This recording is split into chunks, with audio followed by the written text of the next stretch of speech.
Welcome to the pod, everyone. I'm David Nelson, your host. We have a lot on our plate this week, a lot of charts, an entire playbook to discuss. But first, if you were looking for the podcast, the last couple of weeks, I had to take some time off. I had to pull back, cancel a lot of media, network TV, had to focus on what was important. Had to manage the volatility with the funds that I manage here at Bell Point. And no question, it's been a battle out there. But even in conventional warfare, eventually both sides need to regroup, maybe resupply. And maybe that's what's happening this weekend. Bulls and Bears go to the respective corners and kind of rethink their strategies. Friday was the first day in weeks Bulls have been able to stage something of a comeback, putting in one of its best return days since November last year. Even with that, the S&P 500 was down 2.25% for the week. Look, I'm not going to sugarcoat it. Markets have taken a gut punch. However, this is less about the decline and more about how fast all this unfolded.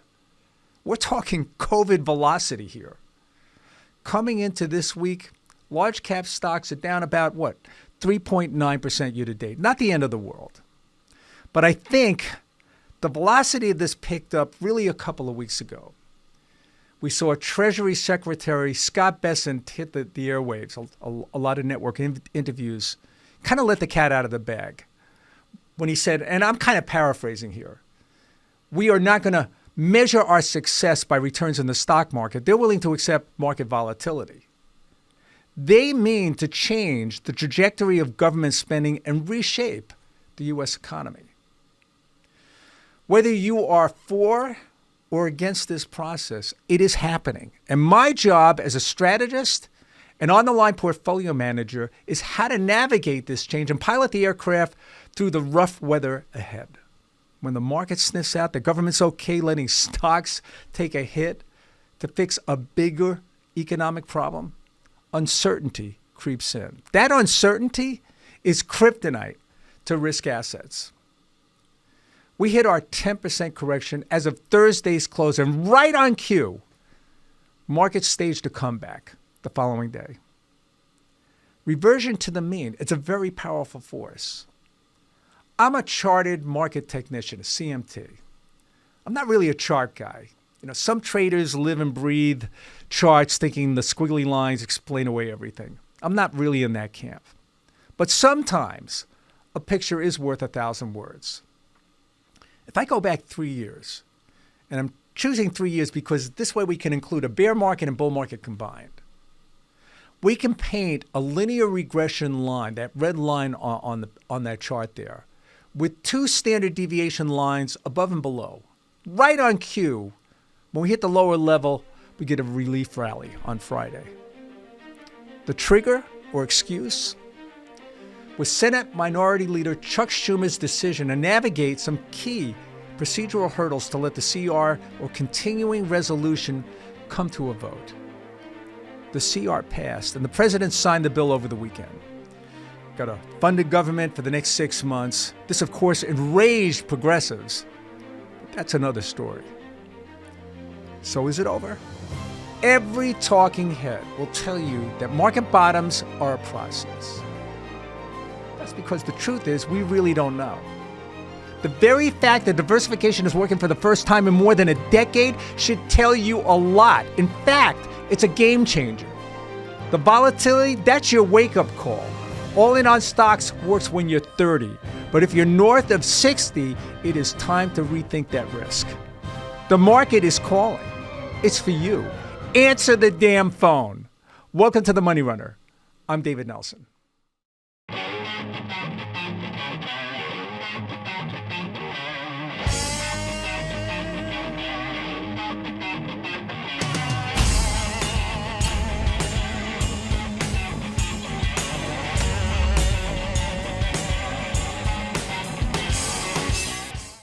As a stock guy, I live for earnings growth and the macro view.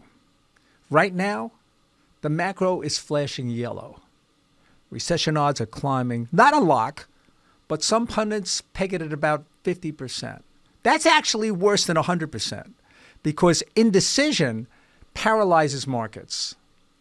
Historically, markets price in a lot of recessions that never actually happen. It's the fear that triggers the sell-off. Now, there is some evidence to support raising the odds. The spread between investment-grade bond yields and treasuries is starting to rise. Not flashing red, but yellow's fair. When does it end? It's usually value investors that step in first, often one security at a time. The good news is that we are seeing the first signs of that process unfold. Take a look at the performance of NVIDIA. On Thursday, when the market was down 1.4%, ending the day in correction territory, NVIDIA was down just 16 cents. One look at the fundamentals shows why value players might be stepping into the shares. NVIDIA trades at just 25 times earnings in a year when revenue is expected to be up over 50%. It would be cheap at just half that growth. Let's look at the broad market for a similar analysis. Here, it gets a little more challenging. As you might expect, valuations have come in right along with stock prices. On Thursday's close, the blended PE ratio got to close to 20 times earnings, very close to where it bottomed twice in the last year. Now, for the moment, the earnings expected on a blended basis are $275 for the S&P 500. As a reminder, blended earnings looks 6 months forward, 6 months backwards. So if that $275 number holds, then perhaps we have seen or are within 5% of the bottom. But earlier I said the possibility of a recession is rising. And that, of course, that's the wild card.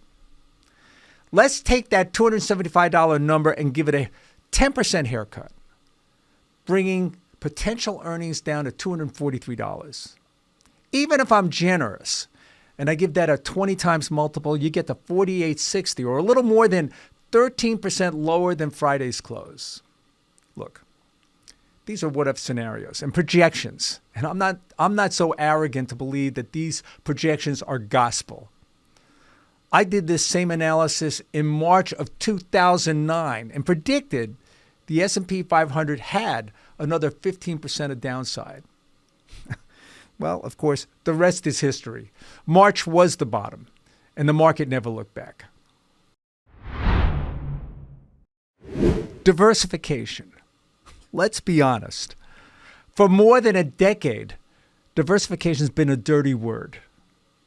It provided little protection and did little more than dilute your equity returns. The bear market of 2022 is a perfect example. Do the math. Let's use this diversified portfolio as a proxy. 50% in U.S. stocks, 10% in international stocks, and 40% in bonds. At the end of 22, the S&P 500 was down over 18%. The MSCI EAFE index was down almost 14%. And in a year when you needed bonds to protect you, the aggregate bond index was down over 13%. All in, what did you get for your diversified portfolio? You saved maybe just over 2%, ending the year down over 15.5%. That's only a little better than the all-in stock guy. Over the next 2 years, the S&P 500 staged a massive recovery, leaping 57.8% on a total return basis. The diversified portfolio was up maybe 33%. International stocks were up less than half of the S&P 500. And bonds, wait for it, gave you an average annualized return of 3.5% for the next 2 years. What's the point? Well, diversification is back. Don't sleep on international markets anymore. Europe's a standout, thanks to the U.S. pushing the continent to shoulder more of its own defense and economic load. The DAX, or the German index, is breaking out of a multi-year funk, and European defense stocks are soaring, some up 100% on a flash. Add in talk of winding down the Ukraine war, and diversification beyond U.S. shores is paying off. That same diversified portfolio from 2022 that did nothing for you in a bear market has kept most investors close to the flat line year to date. Mutually assured destruction, M.A.D. That's the nuclear doctrine the world lives by. The same is being done with tariffs today. We can't discuss the recent market decline without discussing the role of tariffs, or to be more specific, the administration's efforts to increase tariffs across the board in an effort to achieve reciprocity. The administration also looks to shift the burden of funding our government from taxing sweat to taxing companies that want access to the American consumer. The list of countries selling goods into the United States paying tariffs that are significantly less than what they charge their U.S. counterparts selling the same products into their countries is long and well documented. This administration is demanding reciprocity and seems prepared to go all in to get the job done. On average, the U.S. charges a lot less in tariffs than its trading partners. And additionally, they look to use tariffs as a way to help shrink the deficit or at least keep it in check. A better barometer of the success or failure of this endeavor will be the bond market.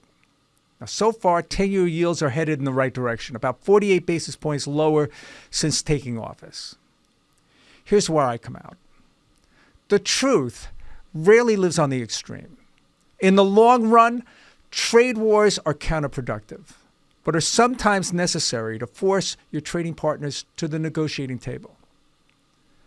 Negotiations don't work unless the other side believes you are willing to push the nuclear button. I also believe there can be a role for tariffs, shifting some of the burden of funding our government from the taxpayer to companies and countries that want access to our purchasing power. Can't bring a knife to a gunfight. Where I fault the president is the following. While misdirection and chaotic negotiating strategy can work wonders against your opponent, it can disrupt businesses that want nothing more but to understand the rules of the game. The president is negotiating in real time, thinking in days, weeks, maybe months. Business and industries have a different timetable and must think ahead 5 years or more. No one is going to invest capital in a project like reshoring a factory back to the United States in an effort to avoid tariffs if they believe 2 weeks from now that playbook is going to change. They're going to sit back and do nothing until there's clarity. That uncertainty is playing out in real time in markets each and every day. So, where are we? I think we're in the early innings of a bottoming process. Last week's relief rally off oversold levels shows value buyers starting to dip their toes. It's price discovery where the big fish bite. A reversion to the mean trade, maybe that could push us back towards 5,800 in the S&P 500. But don't expect a V-shaped recovery anytime soon. Expect markets to retest Thursday's low. Stabilization, going to take some time. For you, it's reassessment time. Heavy in U.S. stocks, diversification is not a dirty word anymore. Bonds and international stocks are pulling their weight. Stay sharp, not scared. Risk management's back in vogue. Like I said, the market's calling. Answer the phone. That's a wrap for this week's Money Runner. You can dive deeper on my Substack site, dcnelson123 at substack.com. I'm David Nelson, and this is The Money Runner.